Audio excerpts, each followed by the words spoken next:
మొదలు బెదిరించాడు. Colombia president నువ్వే నెక్స్ట్ అన్నాడు, అవమానించాడు. ఆయనకేం పని లేదు, ఏమైనా కొకేన్ అమ్ముకొని బతుకుతుంటాడు అని.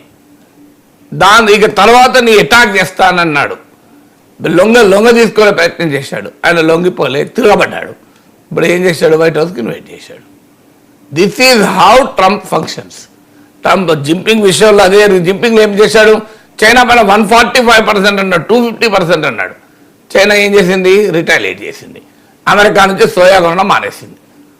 మీకు చైనీస్ పోర్క్ ఇండస్ట్రీకి సోయా పెద్ద ఎత్తున కొంటారు. ప్రపంచంలో ఉన్న 60% సోయా ప్రొడక్షన్, సోయా ఉత్పత్తి అయితే అందులో ప్రపంచంలో జరిగే ఉత్పత్తిలో 60% చైనాకు ఉంటుంది. దీంతో ఏమైంది, మిసిసిపి ఇలాంటి మీడియం అమెరికాలోని అనేక రాష్ట్రాల్లో కన్సర్వేటివ్ ఫార్మర్స్ ఉంటారు, ట్రంప్ సపోర్టర్స్, వాళ్ళంతా దివాళీ తీయడం మొదలుపెట్టారు. ఏం చేశాడు, అక్కడ దెబ్బ కొట్టాడు చైనా. తర్వాత ఏం చేశాడు, అమెరికన్ బిగ్ టెక్ ఇండస్ట్రీకి కీలకమైన రేర్ ఎర్త్ మ్యాగ్నెట్ సప్లై ఆపేశాడు. America big tech and electric vehicle industry కావాలి. ఏం చేశాడు దెబ్బకు, ట్రంప్ ఏమంటున్నాడు ఇప్పుడు, బిగ్ 2 ఇండియా అమెరికా చైనా కలిసి ప్రపంచాన్ని ఏలుకుందాం, బిగ్ 2 అంటున్నాడు. G7 కాదు, బిగ్ G2 అంటున్నాడు. G20 కాదు, G7 కాదు, G2 అంతే. అంటే ఎక్కడికి వచ్చాడు, అదే ట్రంప్ ఫార్ములా ఒకటే, బెదిరించాలి, అవమానించాలి, లొంగ తీసుకోవాలి, కాదంటే తల వంచాలి. ఇది క్లియర్ గేమ్ ప్లాన్ కనబడుతుంది. అందులో భాగమే ఈ 500% టారిఫ్. నిలబడ్డామనుకో అమెరికా తల వంచుతుంది, ట్రంప్ తల వంచుతాడు. నిలబడలేదనుకో అమెరికా లొంగ తీసుకుంటాడు.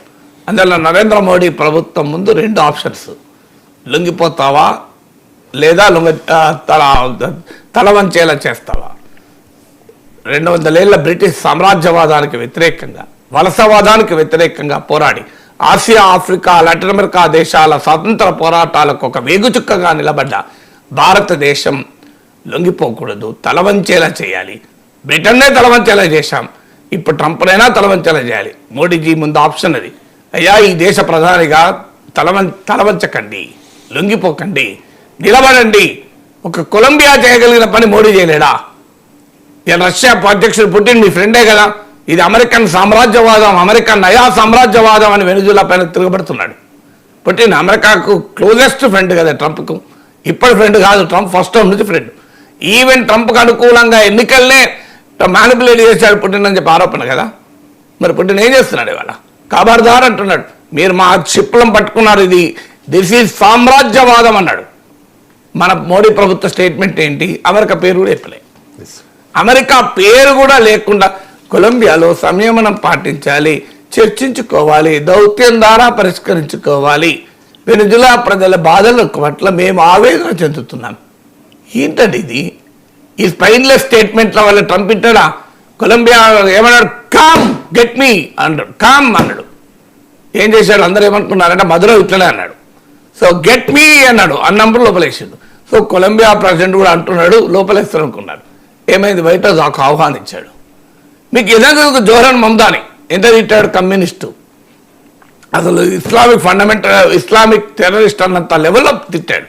తర్వాత ఏం చేశాడు, ఆహ్వానించి వైట్ హౌస్లో ఆతిథ్యం ఇచ్చాడు. అవునా కదా. ట్రంప్ ఫస్ట్ టైంలో పాకిస్తాన్ బెదిరించాడు, ఇప్పుడు ఏం చేస్తున్నాడు, పాకిస్తాన్కి ఆతిథ్యం ఇస్తున్నాడు.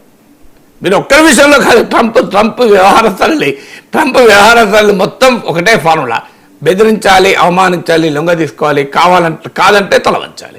So this is now the option before India. మనం కనుక నిలబడితే ఖచ్చితంగా ట్రంప్ తల వంచుతాడు. That is how. మీకు ఇన్ని ఉదాహరణలు చెప్పాను నేను. ట్రంప్ తల వంచిన దానికి అనేక ఉదాహరణలు చూడొచ్చు.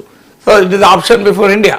అన్ఫార్చునేట్లీ వెనుజులా పైన స్టేట్మెంట్ చూశాక ఆ నమ్మకం కనిపిస్తలేదు మన ప్రభుత్వం పైన. సో వెనుజులా పైన స్టేట్మెంట్ పక్క పెడదాం. మన రైతులకు వ్యతిరేకంగా ట్రంప్ను సంతృప్తిపరచడానికి 11% ఇంపోర్ట్ డ్యూటీ ఎత్తివేసినప్పుడు, టెస్లా చైనాలో ప్రొడక్షన్ చేసి కూడా ఇండియాలో అమ్ముకొని అనుమతించినప్పుడు, హార్లీ డేవిడ్సన్ పైన సుంకాలు తగ్గించినప్పుడు, అమెరికా నుంచి ఎల్పీజీ కొనడానికి ఒప్పుకున్నప్పుడు, అమెరికా నుంచి డిఫెన్స్ సప్లై కొనడానికి ఒప్పుకున్నప్పుడు ఏ రకమైన నమ్మకం కలుగుతుంది, నిలబడగలమని. అందుకే మనం నిలబడతలేం కనుక ఇంకా తొక్కుతున్నాడు ట్రంప్. మీరు ఇప్పటికైనా మోడీకి అర్థం కావాల్సిందంటే, మనము నిలబడతలేం కనుకనే తొక్కుతున్నాడు. నిలబడితే తొక్కలేడు ట్రంప్. నిలబడితే ట్రంప్ ఎప్పుడూ తొక్కలేడు. ట్రంప్తో డీల్ చేయాల్సిన పద్ధతి. అన్ఫార్చునేట్లీ నేను అలా అంతకుముందు ఒక రోజు చెప్పాను, ఇంకో వీడియోలు చెప్పాను 10 విధాలని. 10 విధాలుగా భారతదేశం వంగుతోంది. ట్రంప్ ఇంకా ఇంకా తొక్కేస్తున్నాడు. ఇక